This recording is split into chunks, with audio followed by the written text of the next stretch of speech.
Oh, nandito na kami sa kagubatan. Ayan, lalakad. Ayan, ita-try natin na pumunta ng banderahan. Ayan, first time ko pumunta dito.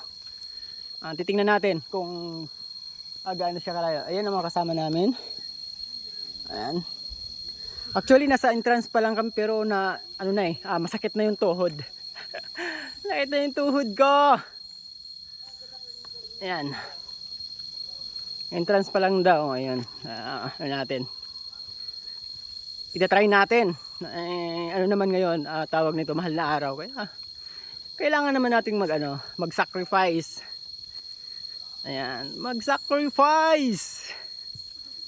Mag-sacrifice tayo sa mga naging kasalanan natin. Ayan. Oops, si Papa Jesus. Ayan. Yan. Huwag nating iwala sa puso't isipan natin yan dahil nag-iisang lang natin yan. The only one na tagapagligtas natin. Ayan.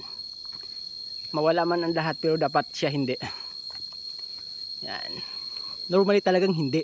Kasi hindi pwedeng wala tayong Panginoon na nabubuhay tayo dito. Ayan.